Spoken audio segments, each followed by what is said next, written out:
Setelah bertahun-tahun mendiamkan diri dan hanya membiarkan spekulasi terus menggila di alam maya, akhirnya Lana Nodin memecah kesunyian.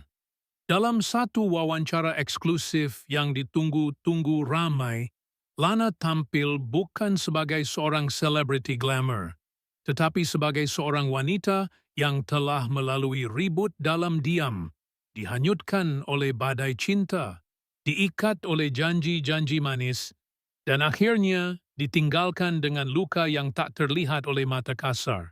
Lana, yang suatu ketika dahulu disanjung sebagai separuh daripada pasangan emas industri hiburan bersama suaminya, bekas pemain bola tampar kebangsaan Amerika Syarikat, David McKenzie, akhirnya bersuara tentang penderitaan yang dialaminya. Kata-katanya tidak diucapkan dengan kemarahan, sebaliknya dengan suara yang bergetar. Bukan kerana takut, tetapi kerana terlalu lama dipendam. Saya pernah fikir cinta boleh menyembuhkan semuanya. Saya silap. Ada cinta yang hanya datang untuk menghancurkan kita perlahan-lahan. Menurut Lana, semuanya bermula dengan keindahan luar biasa. Cinta pandang pertama, pelukan hangat di bawah matahari California, senyuman manis David yang membuat hatinya bergetar. Dunia melihat mereka sebagai pasangan ideal, tetapi di sebalik senyuman itu ada rahasia yang selama ini disembunyikan, luka yang tidak berdarah, tetapi cukup dalam untuk menghancurkan jiwa seorang wanita. Setiap malam yang sepatutnya menjadi tenang, berubah menjadi medan emosi. David, yang pada awalnya penyayang dan penyabar, bertukar menjadi dingin dan penuh kawalan.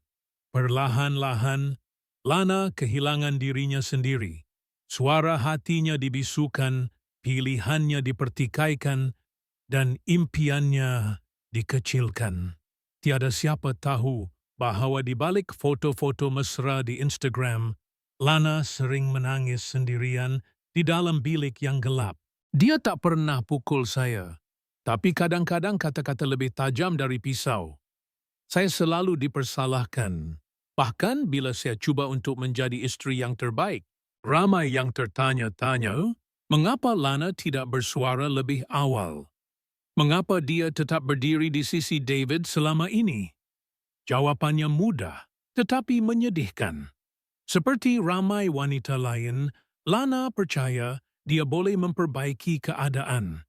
Dia percaya cinta mereka masih ada. Dan lebih dari segalanya, dia takut. Takut kehilangan keluarga. Takut menjadi bahan jenaka masyarakat. Takut dianggap gagal. Namun titik terakhir datang secara perlahan. Tidak ada drama besar, tiada jeritan, hanya keheningan yang menyesakkan. Suatu malam, Lana merenung cermin dan menyedari bahawa wanita yang sedang melihatnya kembali adalah bayangan kosong, bukan lagi dirinya. Dan dari saat itu, dia tahu sudah tiba masa untuk melepaskan, walau hatinya masih berdarah. Pendedahan Lana membuatkan ramai peminatnya terkejut.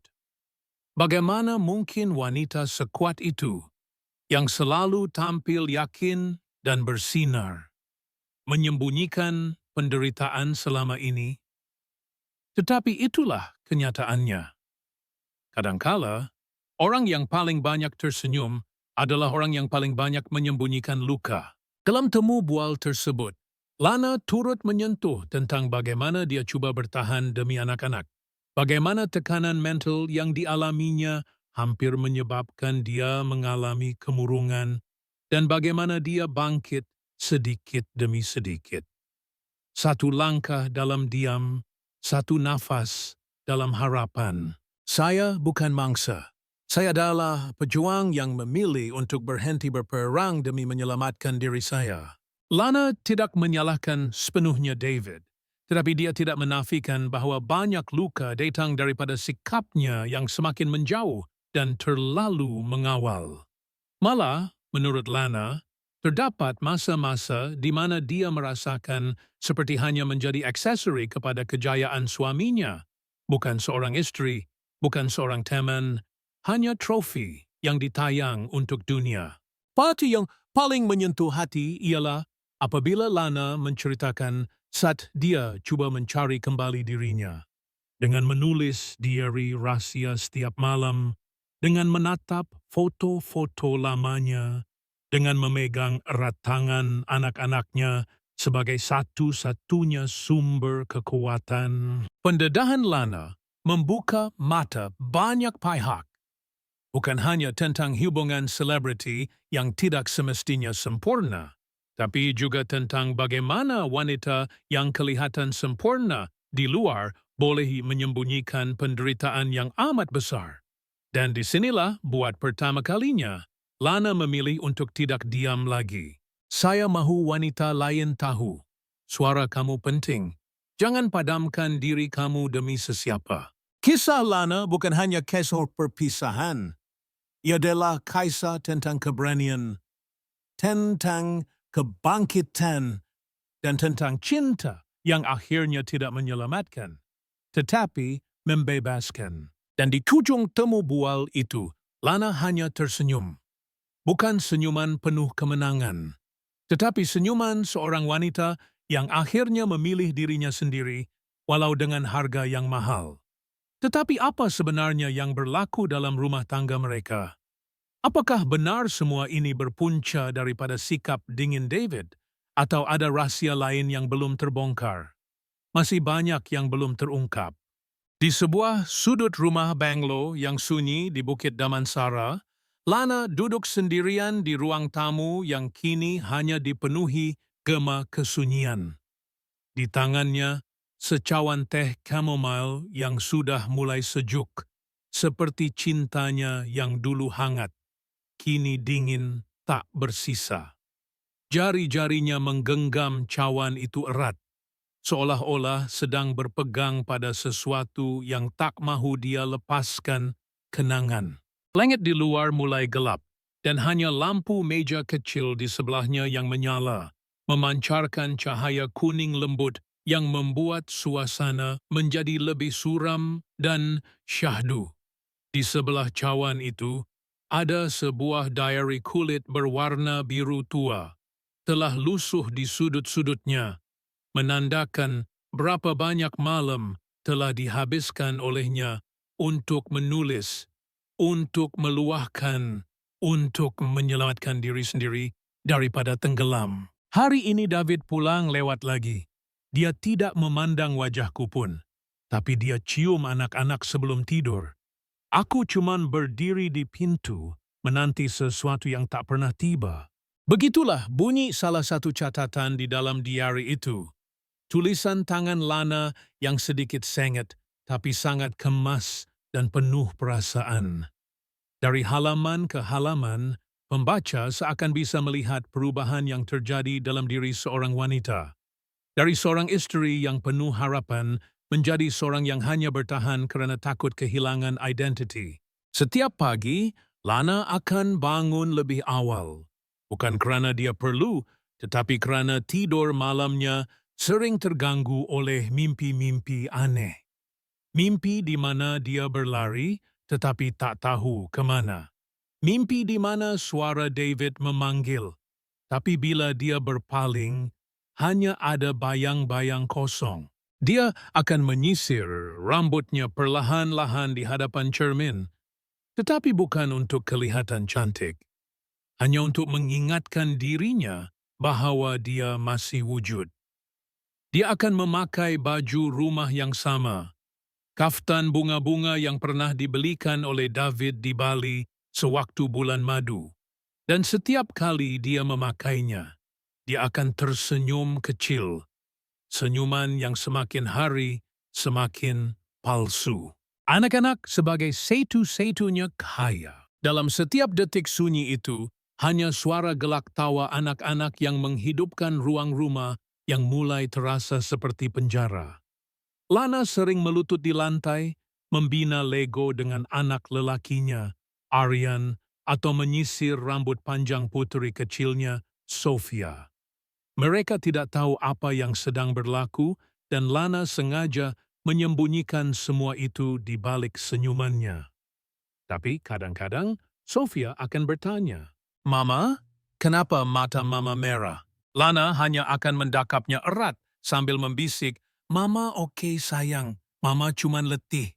Dan selepas itu dia akan masuk ke bilik air dan menangis perlahan di bawah pancuran. Tangisan yang tiada siapa dengar. Tangisan yang sudah menjadi rutin harian seperti memberus gigi atau mengemas katil. Lana dan dunia luar. Di mata dunia, Lana masih kelihatan hebat. Setiap kali muncul di media sosial, dia akan pastikan make-upnya sempurna, bajunya cantik, dan caption-caption yang positif. Dia tahu apa yang orang mahu lihat dan dia beri.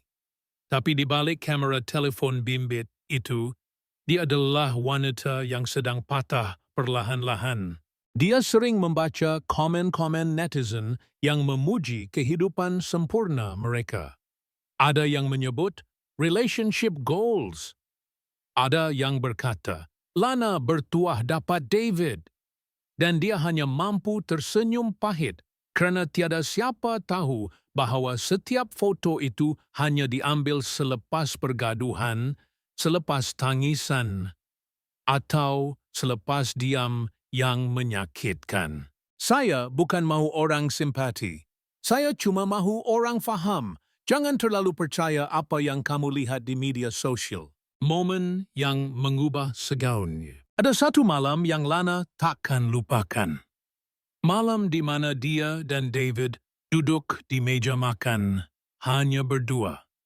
Makanan sudah terhidang, ayam panggang, salad, dan kentang lenyek kegemaran David. Tapi dia tidak menyentuhnya. Dia hanya duduk, memandang telepon bimbitnya, dan sesekali tersenyum sendiri entah pada siapa. Lana memberanikan diri berkat, "David, kita oke ke?" David tidak menjawab. Dia hanya meletakkan telepon, memandang Lana dengan wajah yang datar dan berkata, "Saya penat, Lana, penat berpura-pura." Dan malam itu, seperti ada sesuatu dalam diri Lana yang runtuh. Dia tidak menangis, tidak merayu. Dia hanya mengangguk dan mengemas meja dengan tangan yang menggigil. Dan dari malam itu, dia tahu ini bukan lagi rumah. Ini bukan lagi cinta. Ini hanya dua orang asing yang terperangkap dalam kesopanan. Watak Lana yang hidup dalam setebutir perasaan. Lana bukan sekadar selebriti. Dia adalah gambaran wanita yang terlalu lama memendam. Cara dia menyusun bantal di atas katil walau tahu tiada siapa menghargainya. Cara dia membiarkan makanan sejuk di meja hanya kerana menanti seseorang yang takkan datang. Cara dia menahan air mata apabila melihat pasangan lain berpegangan tangan di pusat membeli belah.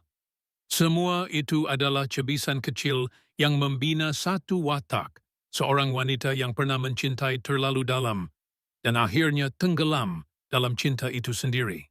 Dia bukan sempurna. Kadangkala dia juga marah. Kadangkala dia juga menyalahkan diri sendiri. Tapi dalam semua itu, Lana tetap berdiri. Walau lututnya lemah, walau dadanya sesak, dia tetap menjadi ibu, tetap menjadi manusia, dan perlahan-lahan dia menjadi dirinya semula. Tapi persoalan paling besar masih belum terjawab. Apakah sebenarnya yang mematahkan cinta mereka? Apakah benar semuanya hanya salah komunikasi? Atau ada sesuatu yang jauh lebih kelam, lebih dalam, yang masih belum didedahkan Lana? Satu malam, ketika membuka laci kecil di bilik tidurnya, Lana menemui sesuatu yang hampir dia lupakan. Sekeping surat tulisan tangan bertarikh 2 tahun lalu tanpa nama pengirim. Isinya pendek, tapi cukup untuk membuat hatinya berdebar semula. You deserve to know the truth. David has been lying to you. A. Lana menatap surat itu lama. Mula-mula dia mahu membuangnya. Tapi sesuatu dalam dirinya berkata, inilah kunci kepada segalanya. Apakah surat itu benar? Siapa A? Dan apakah ini bermaksud penderitaannya selama ini bukan hanya kerana cinta yang pudar, tetapi kerana pengkhianatan? Malam itu, selepas menemui surat misteri yang tersisip rapi di bawah tumpukan seluar suami dalam laci yang sudah lama tidak dibuka, Lana berdiri kaku. Jantungnya berdegup laju, seakan tahu bahawa secarik kertas lusuh itu akan menjadi titik perubahan, tetapi bukan penyembuh. Sebaliknya, mungkin luka baru yang jauh lebih dalam. Surat itu ditulis dengan tangan. Goresannya tergesa-gesa, tetapi penuh tekanan. Seolah-olah ditulis dalam ketakutan. Tiada nama pengirim. Hanya huruf A. Ringkas, tapi cukup mengganggu. You deserve to know the truth. David has been lying to you. A. Berlalu lebih 1 jam sejak dia menemui surat itu, namun Lana masih duduk terpaku di sisi katil, menggenggam kertas kecil itu seperti sehelai kulit nipis antara kewarasan dan kegilaan. Di sekelilingnya, rumah yang sunyi bergema hanya dengan bunyi jam dinding. Setiap detiknya seakan menggema lebih nyaring, menambah tekanan di dadanya. Ia bukan kali pertama dia merasakan ada sesuatu yang tak kena, tetapi kali ini untuk pertama kalinya dia mempunyai sesuatu yang nyata, walaupun begitu samar. Bayang-bayang lama kembali menjelma. Keesokan harinya, Lana mula membuka kembali kenangan yang selama ini dikuburkan. Bukan dengan niat untuk menyalahkan, tapi untuk mencari jejak yang mungkin dia terlepas. Adakah benar David menyembunyikan sesuatu darinya selama ini? Atau adakah ini permainan minda seseorang yang ingin menghancurkan mereka? Dia teringat malam-malam yang sunyi ketika David akan keluar rumah tanpa penjelasan dengan alasan ada urusan kerja walau jam telah menunjukkan lewat malam. Atau saat David menyembunyikan teleponnya tiba-tiba apabila Lana menghampiri. Semua itu dahulu hanya dianggap sebagai keletihan atau tekanan kerja. Tapi kini, dengan sepucuk surat di tangan, setiap detik yang pernah dilupakan mula mendapat makna baru, makna yang tidak pernah dia sangka wujud. Adakah aku selama ini hidup dalam dunia yang dicipta oleh orang lain, di mana segala yang kurasa adalah palsu? Suara-suara tanpa wajah. Dalam beberapa hari selepas penemuan itu, Lana mula menerima message-message pelik dari nombor tidak dikenali. Tidak ada kata-kata kasar, tidak ada ugutan, hanya potongan-potongan gambar lama. Beberapa di antaranya adalah gambar perkahwinannya dengan David, gambar sewaktu bulan madu, dan yang paling meresahkan, gambar dirinya sedang tidur, jelas diambil dari dalam bilik ketidur mereka sendiri. Siapa yang mengambil gambar itu? Bagaimana seseorang boleh mendapat akses ke rumah mereka? Lana mula hidup dalam ketakutan. Dia menghubungi seorang kawan lama, bukan untuk mengadu, tetapi untuk bertanya tentang bekas staf rumah yang pernah bekerja bersama mereka. Mungkin salah seorang dari mereka menyimpan rahsia? Tapi setiap soalan yang dia ajukan seolah-olah berakhir di tembok sunyi. Seperti semua orang tahu sesuatu, tapi tak mahu bercakap. Dan setiap kali dia cuba mendekati David untuk berbicara, lelaki itu hanya akan menggelak. Kadangkala dengan alasan anak-anak, kadangkala dengan wajah tenang yang membuat Lana ragu akan segala emosi dirinya sendiri. Mungkin aku yang gila, mungkin semua ini hanya permainan fikiran. Tapi mengapa aku masih rasa ada sesuatu yang salah, sesuatu yang belum terbongkar? Wanita dalam gambar. Pada suatu petang, ketika dia membuka komputer riba lama untuk mencari file gambar keluarga lama, Lana terjumpa satu folder tersembunyi. Namanya pelik. Hanya satu huruf dan angka. Di situ. Folder itu dilindungi kata laluan. Dia mencuba tarikh lahir anak, tarikh ulang tahun perkahwinan, malah nama panggilan mereka sewaktu bercinta. Semuanya gagal. Tapi bila dia type kata laluan terakhir yang muncul dalam mimpi anehnya semalam, folder itu terbuka. Dan di dalamnya ada ratusan gambar, bukan gambar keluarga, tetapi gambar seorang wanita yang tidak dikenalinya. Wanita itu kelihatan muda, berambut perang, bermata hijau, dan dalam beberapa gambar, dia sedang berdiri bersama David. Senyuman David dalam gambar itu bukan senyuman formal. Itu senyuman yang pernah diberikan kepada Lana. Dan di bawah salah satu gambar, ada caption ringkas. For the times we couldn't have. Siapakah wanita itu? Adakah dia hanya rakan lama David dari Amerika? Atau lebih dari itu? Kenapa gambar-gambar itu disembunyikan? Dan kenapa seolah-olah mereka sedang bersembunyi dari sesuatu? Bunyi di tengah malam. Beberapa hari selepas penemuan itu, Lana mula mengalami gangguan aneh. Pada waktu tengah malam, dia mendengar bunyi derapan kaki di tangga, walaupun semua orang sudah tidur. Kadangkala, televisyen di ruang tamu akan menyala sendiri. Dengan siaran yang tidak dikenali, kadangkala hanya suara berdengung. Anak perempuannya, Sofia, mula mengadu tentang seorang auntie yang datang ke bilik tidurnya setiap malam. Lana cuba bertanya lebih lanjut, tapi anaknya hanya menggambarkan wanita itu sebagai cantik, tapi matanya sedih. Lana cuba menenangkan dirinya, menganggap ini semua hanyalah halusinasi akibat tekanan. Tetapi dalam hatinya, dia tahu sesuatu sedang menghantui mereka. Aku tak tahu apa yang sedang aku hadapi. Ini bukan sekadar perkahwinan yang retak. Ini seperti sedang menelusuri sebuah lorong gelap yang penuh dengan bisikan, dan aku tak tahu apa yang akan aku temui di hujung sana. Taban Nars masih terkunci. Di luar rumah, media masih sibuk berspekulasi. Ada yang mengatakan Lana dan David hanya sedang berehat dari satu sama lain. Ada pula yang menyebarkan kabar angin bahwa Lana kini sudah menjalin hubungan dengan seseorang dari industri.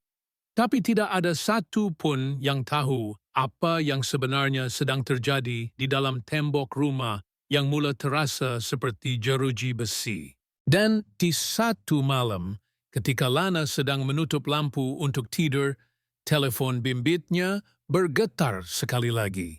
Satu lagi mesej masuk. Kali ini disertai video pendek berdurasi 5 saat. Dalam video itu, seorang wanita sedang berdiri di belakang Lana. Di dalam bilik tidur yang sama. Pada malam yang sama. Wanita itu tidak berkata apa-apa. Tapi matanya, mata yang berair penuh kemarahan dan kesedihan seakan menyimpan rahasia yang hanya menunggu masa untuk terbongkar. Sudah seminggu berlalu sejak mesej video terakhir diterima. Sejak itu, semuanya seperti terhenti. Tiada mesej baharu, tiada bayang-bayang aneh, tiada surat. David masih keluar masuk rumah seperti biasa, menjalani rutin seharian tanpa riak bersalah. Anak-anak semakin senyap, atau mungkin hanya belajar menyesuaikan diri dalam rumah yang kini sejuk bukan kerana cuaca, tapi kerana emosi yang beku. Emosi yang Lana mula bertanya kepada dirinya, adakah semua ini hanya berlaku dalam fikirannya sendiri?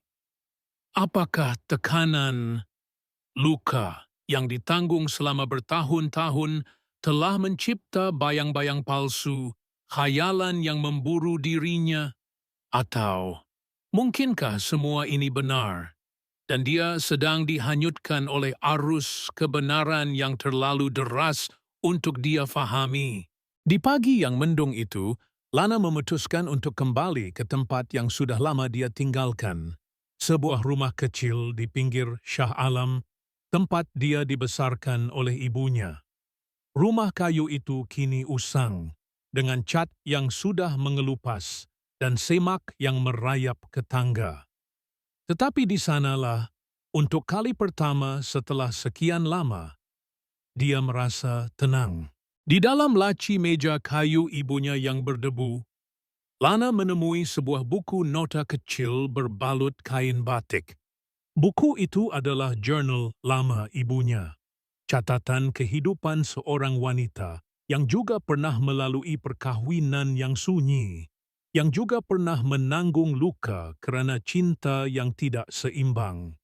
Dan dalam satu halaman yang hampir koyak, ada satu ayat yang tertulis dengan tulisan tangan rapi.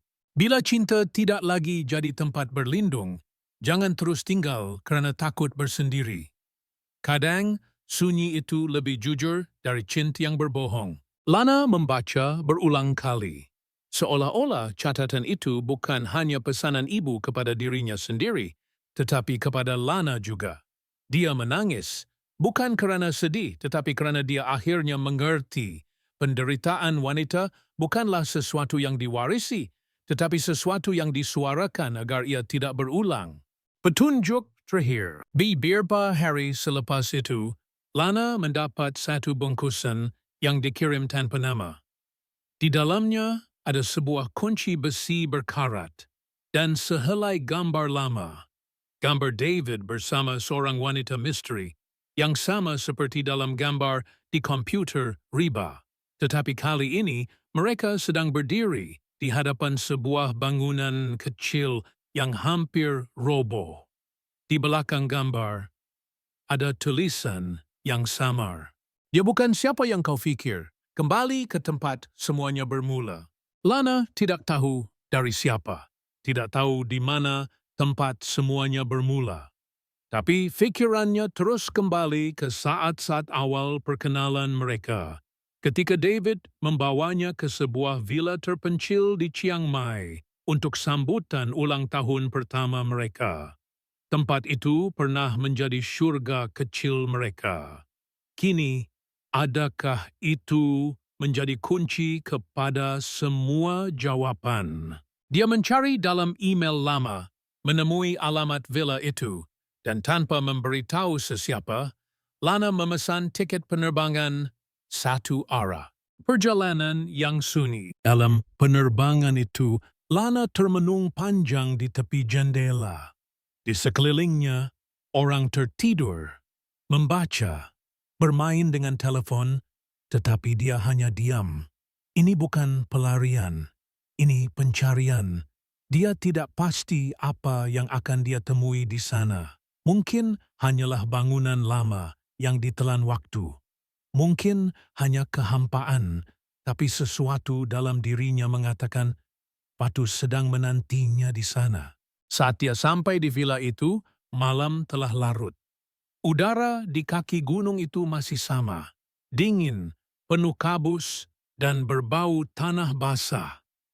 Lana melangkah perlahan ke dalam villa yang kini sudah kelihatan usang. Daun kering memenuhi lantai. Tirai koyak berterbangan di tiup angin.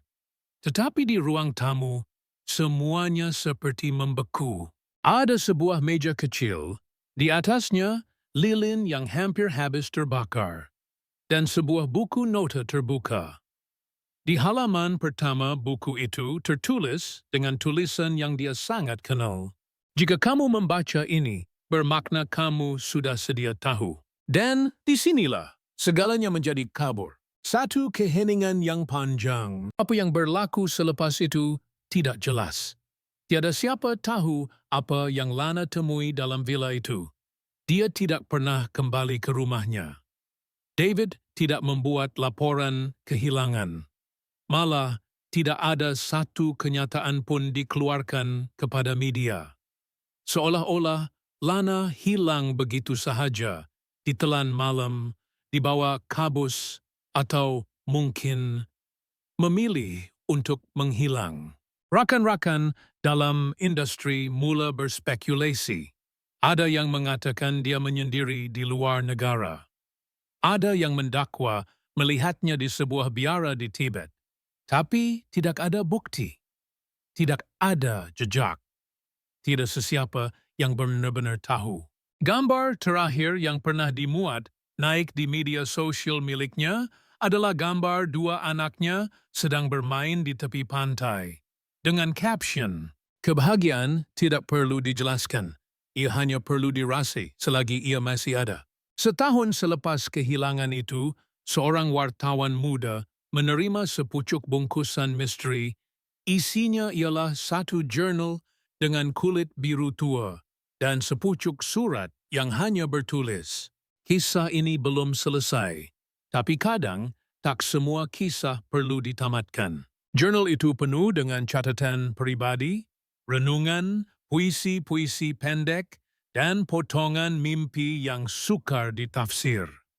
Setiap halaman seakan mencipta bayang-bayang tentang apa yang pernah dilalui Lana, tentang cinta, kehilangan, pengkhianatan, dan pencarian jati diri. Tapi tak satu pun memberi jawaban pasti. Tidak tentang siapa, tidak tentang wanita bermata hijau, tidak tentang gambar, surat, maupun video yang pernah menghantui kehidupannya. Semua kekal sebagai teka-teki, kabur, mengganggu, menyesakkan. Dan disinilah cerita ini berhenti, bukan kerana sudah sampai ke hujung, tetapi kerana kadangkala kita harus menerima bahawa bukan semua kebenaran akan terbongkar, bukan semua kehilangan akan ditemukan, dan bukan semua luka akan sembuh. Mungkin Lana masih di luar sana, menyusun kembali serpihan dirinya yang hilang. Atau mungkin dia telah menemui sesuatu yang kita tidak akan pernah faham. Yang pasti, dia tidak lagi diam. Tapi suaranya kini berbisik dari tempat yang jauh. Di antara baris-baris puisi, dalam riak air laut, dan dalam sunyi yang tak bisa dijelaskan. Kita hanya mampu mendengar dan bertanya, apakah sebenarnya yang terjadi pada Lana Nodin?